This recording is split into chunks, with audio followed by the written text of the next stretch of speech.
고려 말에 이성계를 잘 아실 것입니다. 1388년 왕의 명령을 받고 요동 정벌을 위해서 군사를 이끌고 나아갔습니다. 그런데 압록강 하류의 위화도에 이르렀을 때 이성계는 새로운 왕조 수립을 결심하게 됩니다. 그래서 거기에서 군대를 돌렸습니다. 그리고 수도인 개경으로 진격을 해서 왕을 폐위시키고 정권을 장악하는 쿠데타에 성공을 하게 되지요. 이 사건을 가리켜서 위화도에서 군대를 돌렸다고 해서 위화도 회군이다, 그렇게 이름을 붙입니다. 이성계는 그의 다섯째 아들인 이방원을 정몽주에게 보냅니다. 고려의 마지막 정신적 지주였던 정몽주의 생각이 어떠한지 알아보게 했던 것이죠. 정몽주를 찾은 이방원은 그 유명한 하여가를 읊었습니다. 이런들 어떠하리, 저런들 어떠하리, 만수산 드렁칠기, 얽혀진들 어떠하리, 우리도 이같이 얽혀져서 100년까지 누리리라. 함께 하자는 거죠. 이 달콤한 유혹에 대해 정몽주는 단심가로 응답했습니다. 이 몸이 죽고 죽어 100번 고쳐 죽어 백골이 진토되어 넋이라도 있고 없고 님 향한 일편 단심이야 가실 줄이 있으랴. 그때로부터 634년의 세월이 흘렀습니다. 오늘날 사람들은 하여가를 부르며 권력을 장악했던 이방원보다 단심가를 부르다가 목숨을 잃은 정몽주를 더 아끼고 존경합니다. 그 이유는 그의 변함없는 정절과 충절 때문입니다. 사람이 사람에게 정절을 지키는 것도 이처럼 귀한 일이라는 것을 우리는 잘 알고 있습니다. 하물며 하나님을 향한 신앙이 흔들리지 않고 끝까지 믿음의 정절을 지키는 것, 얼마나 귀하고 아름다운 일이겠습니까? 오늘 본문 말씀을 보면 어떤 상황 속에서도 하나님을 향한 일편단심으로 믿음의 정절을 지키는 여호수아와 이스라엘 백성들의 모습을 만날 수가 있습니다. 오늘 본문 다음에 나오는 여호수아 6장, 7장 말씀을 보면 이스라엘 백성들이 가나안 땅에서 두 개의 성과 전쟁을 치른 사건이 기록되어 있습니다. 하나는 여리고 성이고 또 하나는 아이 성입니다. 감히 싸울 엄두를 내지 못할 정도로 거대한 여리고 성과의 싸움에서는 이스라엘 백성들이 승리했습니다. 그러나 하찮아 보이는 작은 아이 성과의 싸움에서는 예상을 뒤엎고 안타깝게도 패배하고 말았어요. 우리는 이 두 가지 전쟁을 통해서 매우 중요한 교훈을 발견할 수가 있습니다. 그것은 바로 전쟁은 하나님께 속한 것이라는 사실이에요. 여리고 성은 크고 강하기 때문에 우리는 싸워봤자 질 것이 분명하다. 그러나 아이 성은 작고 약하니까 우리는 틀림없이 이기게 될 것이다. 이처럼 눈에 보이는 외적인 부분에 따라서 승패가 좌우되는 것이 아니라는 거예요. 전쟁은 전적으로 하나님의 손에 달려있는 것이다. 하나님이 도우시면 큰 여리고 성도 능히 이길 수 있다. 그러나 하나님이 손 떼시면 작고 하찮아 보이는 아이 성에서도 결국 패배할 수밖에 없는 것이다. 이것을 우리에게 잘 보여주고 있어요. 이 말씀을 오늘날 우리 삶의 자리, 우리 상황에 적용시켜 본다면 이렇게 말할 수 있겠습니다. 세상은 점점 더 힘들고 경기가 나빠질 수 있다. 그러나 우리의 삶은 경기의 좋고 나쁨에 상관이 있는 것이 아니다. 우리의 삶은 전적으로 하나님의 손에 달려있는 것이다. 경기가 좋아도, 즉 아이성처럼 만만해 보여도 하나님이 함께 하시지 않으면 실패할 수밖에 없다. 그러나 경기가 나빠도, 즉 우리의 상황이 마치 여리고성을 대면하는 것처럼 힘들다 하더라도 하나님이 도와주시면 능히 무너뜨리고 승리할 수 있는 것이다. 우리는 여호수아서를 통해서 귀한 교훈을 얻게 됩니다. 오늘 본문에 보면 지금 이스라엘 사람들은 40년간의 광야 생활을 잘 마치고 가나안 땅으로 들어가기 위해서 넘실거리는 요단강을 믿음으로 건넜습니다.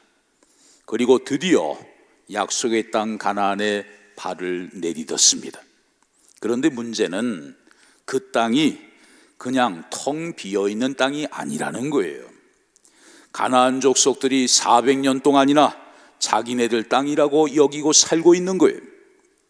이제 전쟁을 해야 하는 긴장된 순간을 맞이했습니다. 그런데 하나님은 그곳에서 참으로 이해할 수 없는 명령을 여호수아에게 내리셨어요. 그 명령이 무엇인지 우리 본문 2절 3절을 보시죠. 그때에 여호와께서 여호수아에게 이르시되 너는 부싯돌로 칼을 만들어 이스라엘 자손들에게 다시 할례를 행하라 하시매 여호수아가 부싯돌로 칼을 만들어 할례산에서 이스라엘 자손들에게 할례를 행하니라. 무슨 명령입니까? 하나님이 지금 이스라엘의 모든 남자들에게 할례를 행하라고 명령하셨어요. 애굽에서 이미 할례를 받고 광야로 나온 1세대는 여호수아와 갈렙을 제외하고는 광야에서 다 죽었습니다. 그리고 이스라엘 백성들이 출애굽한 후에는 광야에서 할례 예식을 행하지 않았어요. 그래서 하나님은 그들에게 할례를 행하라고 말씀하신 것입니다. 하나님의 백성으로서 할례를 받아 거룩하게 구별되어야 하는 것은 당연한 일이었습니다. 그런데 문제는 지금 할례를 받아야 하는 장소와 시기가 어떠하냐 하는 거예요. 지금 이스라엘 백성들이 할례를 받아야 하는 곳은 광야가 아니라 가나안 땅입니다. 전쟁을 다 끝내고 할례를 받는 것이 아닙니다. 전쟁터에서 가나안 사람들이 뻔히 쳐다보고 있는 적진에서 지금 할례를 받아야 하는 거예요. 사람의 시각으로 볼 때 그런 장소에서 할례를 받는다는 거, 이건 무슨 일입니까? 이건 죽으려고 하는 거예요. 망하려고 하는 거예요. 특히 전쟁을 앞둔 상황에서는 결코 행할 수 없는, 행해서는 안 되는 그런 어리석은 행동일 수밖에 없는 것입니다. 그런데 여호수아는 물론이고 그 수많은 이스라엘 백성들 중에서 어느 누구 하나도 하나님의 명령에 이의를 제기하는 사람이 없어요. 하나님이 말씀하셨기 때문에 적군들이 보는 앞에서 할례를 행할 정도로 그들은 철저하게 하나님을 믿고 신뢰했습니다. 그리고 그 믿음으로 말미암아 결국 백성들은 가나안 땅에 들어가게 된 것이죠. 오늘 우리는 본문 말씀을 통해서 매우 중요한 기도 제목을 얻을 수가 있습니다. 하나님, 전쟁터에서라도 적군이 뻔히 보는 앞에서라도 하나님이 할례를 행하라고 말씀하시면 그 말씀에 순종하여 할례를 행할 수 있는 철저한 믿음의 사람 되게 하여 주시옵소서. 우리가 이 믿음, 이 정신을 가지고 나아갈 때 하나님이 우리를 능력으로 보호해 주시고 어떤 상황 속에서도 모든 어려움을 능히 이기고 벗어나게 하실 줄로 믿습니다. 이스라엘 백성들이 이처럼 하나님 말씀에 철저하게 순종했어요. 적군 앞에서도 말씀대로 할례를 행했습니다. 그때 백성들은 두 가지 아주 의미 있는 일을 경험하게 돼요. 첫 번째로 백성들이 할례를 행했던 곳의 이름을 하나님은 길갈이라고 불러주셨습니다. 자, 본문 9절을 보시죠. 여호와께서 여호수아에게 이르시되 내가 오늘 애굽의 수치를 너희에게서 떠나가게 하였다 하셨으므로 그곳 이름을 오늘까지 길갈이라 하느니라. 여기 길갈이라는 단어 굴러갔다 그런 뜻입니다. 굴러갔다. 과거의 이스라엘 백성들의 부끄러움이 굴러갔다는 거예요. 평생 짊어지고 가야 할 그 수치스러움이 다 굴러가게 되었다는 거예요. 그래서 그곳 이름을 길갈이라고 하나님께서 명명해 주신 것입니다. 여러분, 이스라엘 백성들에게는 과거에 애굽의 수치가 있었습니다. 하나님보다 세상을 더 사랑하다가 애굽의 종이 되었던 그 수치스러움이 있었습니다. 그 땅에서 타락함으로 하나님을 바르게 섬기지 못했던 신앙의 부끄러움이 있었습니다. 그런데 할례를 행하라는 하나님의 말씀에 순종하여 적진에서 믿음으로 할례를 행했을 때 하나님은 백성들의 부끄러움, 백성들의 수치스러움을 다 깨끗이 굴러가게 해주신 거예요. 저는 오늘 본문의 이 길갈이라는 단어가 참 은혜스럽습니다. 우리도 지난 날을 돌이켜보면 저마다 부끄러운 수치가 있지 않습니까? 감추어야만 하는, 정말 감추고 싶은 그런 부끄러움이 없는 사람 이 자리에 누가 있겠어요? 이 시간 여러분의 모든 부끄러움과 수치를 다 굴러가게 하시는 길갈의 은혜가 여러분에게도 임하게 되시기를 주의 이름으로 축복합니다. 그런데 여기에서 우리가 한 가지 생각해 볼 것이 있어요. 우리 가운데는 무엇이 정말 부끄러운 것인지 그것을 잘 모르는 사람들이 있을 수 있습니다. 여러분, 우리를 부끄럽게 하는 것이 과연 무엇일까요? 우리를 정말 수치스럽게 하는 것이 무엇일까요? 어떤 분들은 경제적으로 어렵게 사는 것이 부끄러운 것이라고 생각할 수 있을 것입니다. 그래서 가난은 부끄러운 것이고 부요함은 자랑스러운 것이라고 그렇게 생각하는 분들도 계실 수 있을 거예요. 출세하지 못한 삶은 수치스러운 것이고 세상적으로 성공한 삶은 떳떳한 것이라고 그렇게 생각하는 분들 많이 계실 것입니다. 이것은 다분히 세상적인 가치관으로 보는 거죠. 성경적인 가치관은 그렇게 보지 않습니다. 만약 가난이 부끄러운 것이라면, 출세하지 못한 삶이 수치스러운 것이라면 하나님은 예수 믿는 신실한 성도들을 다 부자가 되게 하시고 다 세상적으로 성공하고 출세하게 하실 거예요. 왜? 자기 자식이 부끄러움을 당하는 것 어느 부모가 그대로 두겠습니까? 우리 아버지 하나님도 그러시지 않을까요? 그런데 누가복음 16장에 보면 구원받은 하나님의 자녀인데 불쌍한 거지로 살아온 나사로가 등장합니다. 또 누가복음 21장에 보면 생활비의 전부인 2렙돈을 헌금함에 넣은 아주 가난한 과부가 나와요. 자, 여기에서 이 렙돈 어느 정도 가치가 될까요? 렙돈이라는 단어는 헬라 시대의 가장 작은 화폐 단위입니다. 그 당시 노동자 하루 품삯을 한 드라크마라고 표현을 했어요. 드라크마. 그러면 렙돈은 한 드라크마의 128분의 1 정도의 가치에 불과해요. 만약에 오늘날 좀 환산을 해서 한 드라크마, 하루 노동자가 일하고 받는 품삯 한 10만 원 정도로 우리가 가정을 한다면 이 렙돈은 800원 정도 되는 거예요. 800원. 그러니까 이 과부가 생활비의 전부를 2렙돈을 헌금했다면 약 1,600원을 헌금한 거예요. 생활비 전부가 1,600원밖에 안 되는 정말 가난한 과부예요. 그렇게 가난한 과부가 생활비의 전부를 헌금함에 넣었다고 주님은 그 과부의 믿음을 인정하시고 칭찬해 주셨어요. 분명히 구원은 받았는데 불쌍한 거지로 살아온 나사로, 또 진짜 신실한 그리스도인이었는데 그렇게 경제적으로 가난하게 살았던 과부, 여러분 이거 어떻게 된 거예요? 어떻게 이럴 수 있습니까? 어떻게 구원받은 하나님의 자녀가 불쌍한 거지로 살아갈 수 있는 것입니까? 어떻게 생활비 전부가 1,600원밖에 안 되는 과부가 그리스도인일 수 있겠습니까? 이거 어떻게 된 거예요, 여러분?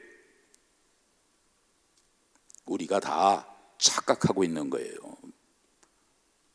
언제나 세상적인 관점, 세상적인 가치관을 가지고 신앙의 영역도 보고 있는 거예요.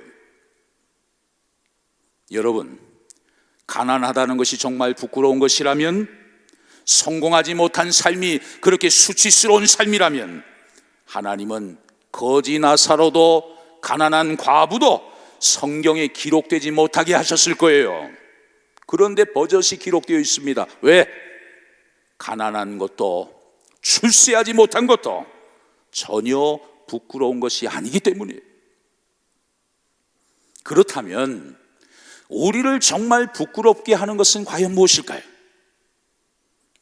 하나님이 은혜를 베풀어 주셔서 그 하나님의 은혜로 오늘도 우리가 먹고 입고 살아가고 있는데, 그 하나님의 은혜를 다 잊어버리고 하나님께 감사하지 못하고 그 하나님을 바르게 섬기지 못하는 우리의 불신앙적인 모습이 정말 부끄러운 거 아닐까요? 또 무엇이 우리를 수치스럽게 하는 것일까요? 하나님이 우리 각자에게 귀한 사명과 직분을 맡겨주셨는데 그 사명을 우습게 여기고 그 직분을 너무나 가볍게 여기고 사명과 직분을 감당하기 위해서 좀 더 최선을 다하지 못하는 우리의 교만과 게으름과 나태함이 정말 하나님 앞에서 부끄러운 거 아닙니까? 수치스러운 거 아닙니까? 정말 우리를 부끄럽게 만드는 것이 과연 무엇일까요? 겉으로는 성숙한 그리스도인인 척하면서 숨어서는 온갖 추악한 행동을 다 일삼고 있는 우리의 이중적인 형편없는 삶의 모습이 참으로 하나님 앞에서 부끄럽고 수치스러운 것 아니겠습니까? 오늘 이스라엘 백성들의 철저한 순종의 믿음을 보면서 많은 도전을 받습니다. 죽기를 각오하고 할례를 행했던 이스라엘 백성들의 그 순종의 믿음을 본받아서 좀 더 신실하게 예수를 믿고 좀 더 힘을 다해 하나님을 섬기고 좀 더 최선을 다해 사명을 감당함으로 우리의 모든 부끄러움과 수치를 다 굴러가게 하시는 하나님의 길갈의 축복을 다 경험할 수 있는 복된 여러분들 되시기를 주의 이름으로 축복합니다.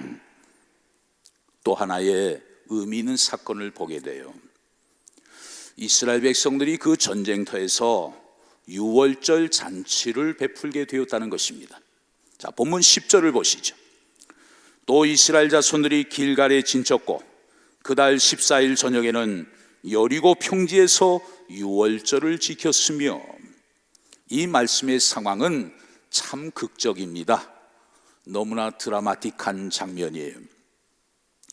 이스라엘 백성들이 가나안 땅에 들어왔어요. 이제 여리고 성을 무너뜨리려고 전쟁을 앞두고 있습니다. 그런데 하나님이 그 앞에서 유월절 잔치를 베풀게 하신 거예요. 유월절, 그 의미를 여러분 잘 아시죠? 한자로 넘을 유자, 넘을 월자를 썼습니다. 그래서 뛰어넘는다, 그런 의미를 갖고 있어요. 애굽의 바로 왕이 하나님의 말씀에 불순종하고 이스라엘 백성들을 애굽 바깥으로 내놓지 않으니까 애굽에 끔찍한 10가지 재앙이 내렸습니다. 그 마지막 10번째 재앙이 바로 장자가 죽는 재앙이에요. 애굽의 바로 왕의 맏아들로부터 모든 생축에 처음 난 것까지 다 죽이는 무서운 심판의 재앙이었습니다. 맏아들이 죽는다. 여러분, 그 이상의 재앙이 또 있을까요? 그 엄청난 저주와 심판 속에서 하나님은 이스라엘 백성들에게 구원의 길을 허락해 주셨습니다. 양을 잡아서 그 피를 좌우 문설주와 임방에 바르라. 그러면 하나님의 사자가 장자를 죽이면서 다닐 때 피가 발라져 있는 집을 보면 아하, 이 집은 하나님을 믿는 집이구나. 그리고 그 집을 뛰어넘어가게 하시겠다는 거예요. 약속하신 그대로 어린 양의 피를 바른 이스라엘 백성들의 집을 죽음의 사자가 뛰어넘어갔기 때문에 그 사건을 기념해서 유월절로 지키게 된 것입니다. 여러분, 이 유월절의 축복은 우리가 받을 수 있는 최고의 축복이에요.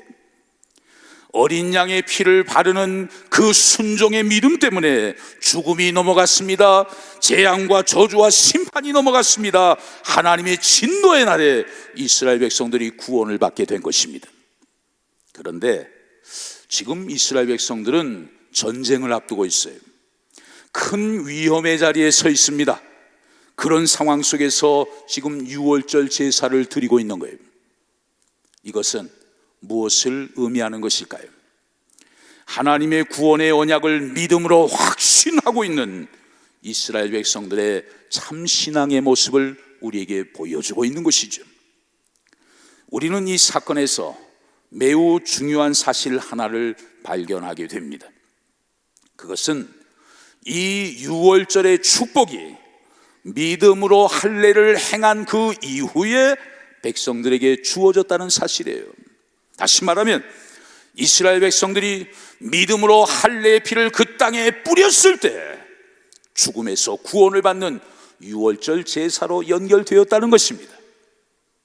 길갈, 부끄러운 수치는 다 굴러가게 하시고 유월절 재앙과 죽음과 저주는 다 넘어가게 하셨어요.